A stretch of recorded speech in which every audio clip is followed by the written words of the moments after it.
buenísimo día, más que se bendiga. Amén. Más que se bendiga más. Amén. ¿Cuántos están contentos de estar en la casa de Dios? Amén. Hemos venido para celebrar un día de memoria, que nuestro Salvador murió, pero no solamente murió, sino que resucitó al tercer día, y por eso nosotros nos encontramos aquí reunidos. Vamos a abrir nuestra Biblia en Lucas capítulo 23, versículo 34, aleluya. Voy a pedir que el pastor me lleve ante la presencia de Dios, aleluya. Padre, adoramos y glorificamos su nombre. Te damos gracias, Señor, en esta tarde por este privilegio que tú nos has dado de estar aquí, Señor, recordando, Señor, el hecho, Señor, de tu muerte en la cruz del Calvario, el sacrificio que tú hiciste por la humanidad, Señor, por cada uno de nosotros aquí presentes.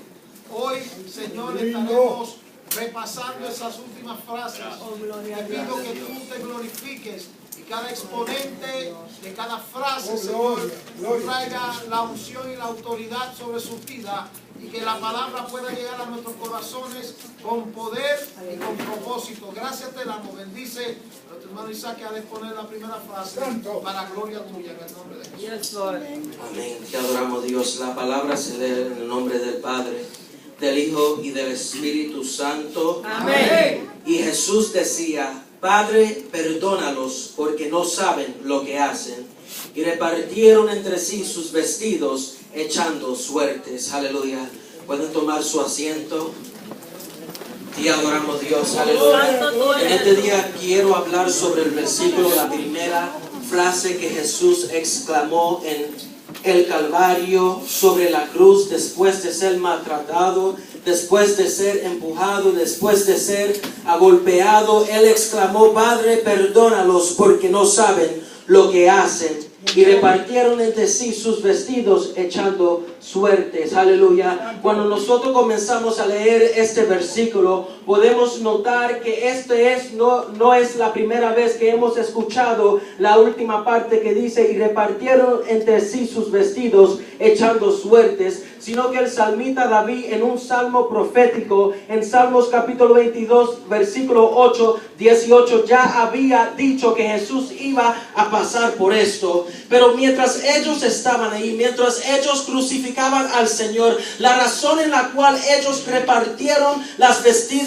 vestidos del Señor fue porque los vestidos del Señor tenían valor. Si nosotros abrimos nuestra Biblia en Mateo capítulo 27, aleluya, te adoramos, Dios, versículo 28 y 29, la palabra de Dios dice: te adoramos, Dios, aleluya.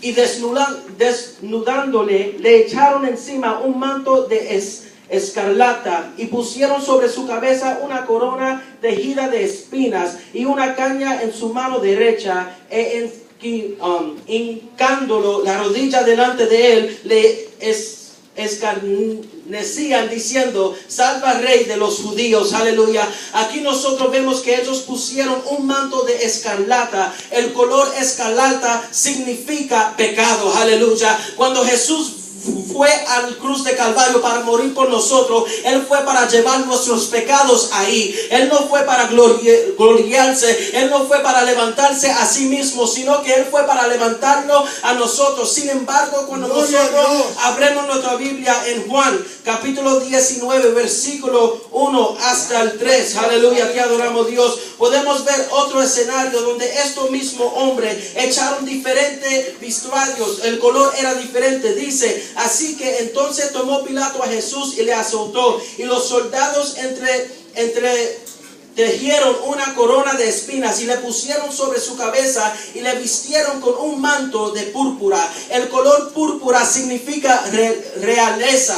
Aleluya. El Señor fue para ser crucificado, pero Él todavía tenía la realeza de los cielos. Él todavía era el Rey. Aunque las personas no querían conocer a Jesús como Rey, Él todavía era Rey. Cuando Él fue llevado a la cruz de Calvario, Él fue clavado a esa cruz, y cuando fue clavado, Él todavía tenía su ropa, Él todavía tenía esa púrpura, todavía tenía esa escarlata y tenía el pecado del mundo, pero también tenía la realeza de su trono que estaba en los cielos. Eso era la profecía que había cumplido en ese momento, cuando los soldados repartieron sus vestidos. La razón en la cual ellos los repartieron fue porque ese vestido que él tenía valor. Aleluya, tenía algo precioso, estaba hecho de materia que valía mucho en ese tiempo, y ellos no querían perder el valor de esas ropas. Yo te quiero decir que el enemigo en ese momento se pensó que él estaba burlando de Jesús, pero él estaba preparando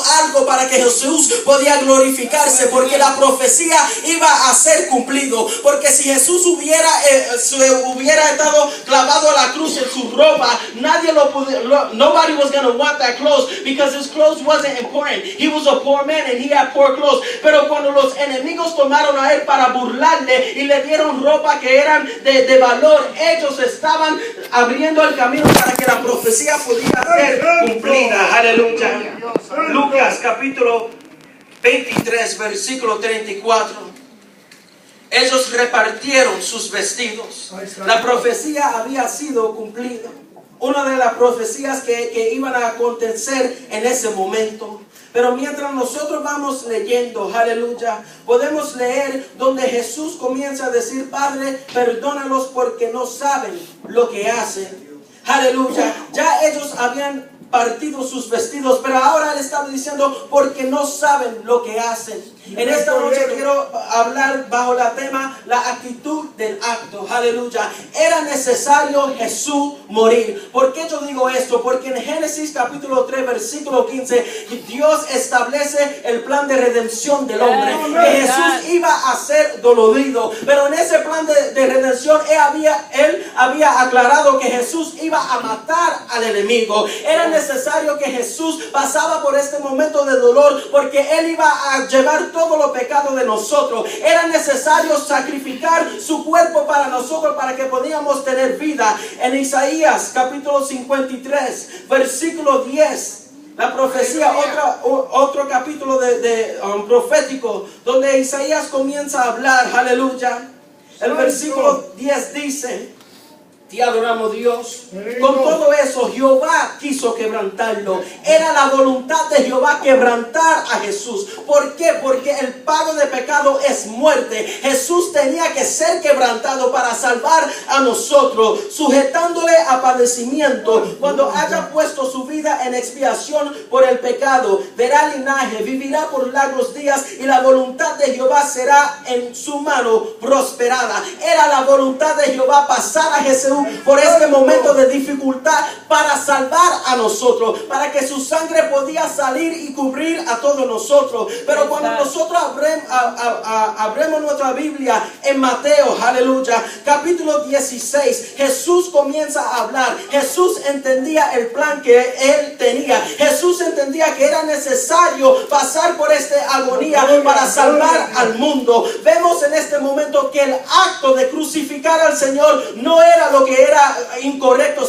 sino que era correcto. Jesús tenía que ser crucificado. Pero en Mateo capítulo 16 Pedro comienza a hablar con Jesús, aleluya, y en el versículo 21 dice: Desde entonces comenzó Jesús a declarar a sus discípulos que le era necesario ir a Jerusalén y padecer muchos de los ancianos, de los principales sacerdotes y de los escribas, y ser muerto y resucitar al tercer día. Entonces Pedro, tomándolo aparte, comenzó a venirle diciendo: Señor, ten compasión de ti, en ninguna manera esto te acontezca.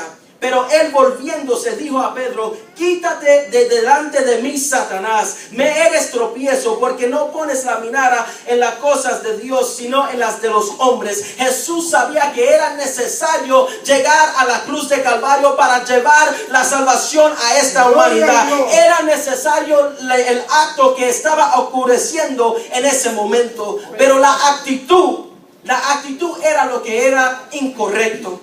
La actitud de esos hombres. ¿Por qué yo digo esto? Porque esos hombres estaban bajo un nube. Esos hombres estaban en una hora de oscuridad. No tenían la luz. No sabían qué estaban haciendo. Aleluyas. No sabían quién estaba matando. ¿Por qué yo digo esto? Porque en el mismo capítulo 16 Jesús pregunta en el versículo 13. Te adoramos, Dios. Aleluya. Viniendo Jesús a la región de Cesarea de Filipo, preguntó a sus discípulos diciendo: ¿quién dicen los hombres que era el Hijo del Hombre? Ellos dijeron, unos Juan el Bautista, otros Elías y otros Jeremías o alguno de los profetas. Estos hombres no sabían quién estaban crucificando. No sabían que estaban crucificando al Señor. No sabían que estaban crucificando al Redentor. No sabían que estaban crucificando no a un profeta, sino al Hijo de Dios. Ellos pensaban que Jesús era cualquier otro hombre, pero Él no era otro hombre. Él era un hombre divino. Él era un hombre especial, un hombre escogido de Dios, pero no sabían por qué estaban bajo la sombra. ¿Por qué yo digo esto? Porque en el principio Dios quería habitar con el mundo. ¿Por qué yo digo esto? Porque Él mandó a Moisés para hacer un tabernáculo, y en el tabernáculo había 3 puertas: el camino, la verdad y la vida. Cuando Jesús vino al mundo y vino para salvar a este mundo, Él estaba hablando en una ocasión y Él dijo: yo soy el camino, la verdad y la vida. Nadie viene al Padre si no es por mí. ¿Por qué Jesús exclamó esto? Jesús estaba diciendo esto porque Él quería hacer a todo el mundo realizar que Él era el camino, que Él era la verdad y que Él era la vida. Él decir esto estaba tratando de sacar a la humanidad de la oscuridad y llevarla a la luz. Pero los hombres no querían reconocerlo. Los hombres no querían reconocer que Él era el Salvador. A lo mejor porque Él venía de una familia pobre. A lo mejor porque estaban esperando a alguien que estaba rico. A lo mejor porque Él no parecía como un rey. Pero no era lo que estaba afuera, sino lo que estaba interior. Lo que estaba dentro del Señor era un sangre puro. Un sangre que no tenía contaminación. Un sangre que iba a salvar al mundo. Cuando Él dijo: yo soy el camino, es porque Él iba a dirigir a este pueblo al Señor. Cuando Él dijo: yo soy la verdad, es porque Él retenía la verdad de los cielos. Y cuando Él dijo: porque yo soy la vida, es porque Él iba a abrir el camino al lugar santísimo. No sabían quién era el que estaba sacrificando. ¿Por qué yo digo esto? Porque cuando los sacerdotes they sacrificed the animals, ellos sabían que estaban sacrificando animales por sus pecados. Pero cuando esas personas crucificaron a Jesús, no sabían por qué estaban crucificando al Señor. No estaban en la actitud de crucificar a un Salvador, sino que crucificar a un malhechor, sino crucificar a alguien que estaba blasfemando, sino crucificar a un mentiroso. No sabían que el que estaban crucificando iba a limpiar sus pecados. Perdónalo porque no saben lo que hacen. Estaban bajo la sombra, no bajo la luz. No sabían qué estaban haciendo porque no reconocían a Jesús como el Salvador del mundo. Pero cuando Él dijo: perdónalos, Él exclamó esas palabras después de ser maltratado, después de ser agolpeado, después de ser empujado, después de escuchar a todo el mundo llamarlo hipócrita, llamarlo mentiroso, llamarlo un blasfemo. Después de todo, después de pasar por un momento de agonía, Él todavía podía decir: Padre, perdónalo. Yo puedo imaginar que cuando Jesús estaba en la cruz de Calvario, clavados con sangre por todo su cuerpo, con dolor, con tristeza, que cuando Él dijo: Padre, perdónalo, Él comenzó a pensar en el principio del huerto de Edén, donde entró el pecado. Él comenzó a pensar de Adán y Eva, y Él dijo: Padre, perdona a Adán y Eva. Él comenzó a pensar del pueblo de Israel que estaba en un círculo vicioso. Padre, perdona al pueblo de Israel. Él comenzó a pensar en David, donde vino su linaje. Padre, perdona a David por cometer adulterio. Cuando Él estaba en esa cruz, Él estaba cubriendo el pecado de todo el mundo. Él estaba ahí limpiando para pasado para cubrir a ellos también, pero también Él estaba en el presente. Yo puedo imaginar que cuando Jesús exclamó, Padre, perdónalo, Él estaba hablando de Pablo, de Pedro, que le había negado 3 veces. Padre, perdona a Pedro por negarme. Yo puedo imaginar que en ese momento Él estaba diciendo, Padre, perdona a estas personas que el domingo estaban diciendo, Hosana, Hosana, Hosana el rey que viene, y ahora están diciendo, crucifícalo, crucifícalo, crucifícalo. Padre, en ese momento yo te pido perdón. Me abusaron, pero perdónalo. Me escupieron, pero perdónalo. Me empujaron, pero perdónalo. Me metieron, pero perdónalo. Me maltrataron, pero perdónalo. Me avergonzaron, pero perdónalo. Me llamaron mentiroso, me oprimían, me clavaron a esta cruz, pero Padre, perdónalo. Me crucificaron, pero Padre, perdónalo.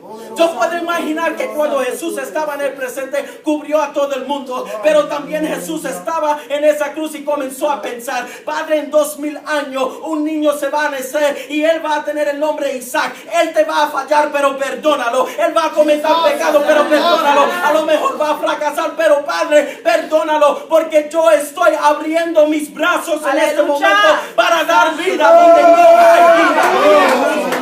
Padre, perdónalo porque no saben lo que hacen. En otras palabras, deja mi luz llegar a ellos para recibir perdón antes de matarlo. Porque el pago del pecado es muerte. El camino abrió a los atrios. La verdad abrió al lugar santo. Pero la vida de Jesús, la vida que Él derramó en esa cruz de Calvario, la sangre, las lágrimas, el dolor, la vida de Jesús abrió al lugar santísimo, que es la gloria de Dios. Dice la palabra de Dios, por cuanto todos hemos pecado, estamos destituidos de la gloria de Dios, pero tenemos redención a través de la sangre de Jesucristo. Cuando Él gritó, Padre, perdónalos, Él cubrió todo pecado y reestableció la relación del hombre con Dios. Él cubrió desde el pasado al presente al futuro, y hoy Él te está diciendo, cuando yo le di a mi Padre, perdona, Él estaba hablando a ti, Él estaba hablando a mí, y nosotros tenemos acceso a la presencia de Dios. La actitud del acto. Era necesario Jesús morir para que tú podías tener vida y vivir con Él. Hasta aquí mi parte. Que el Señor le bendiga.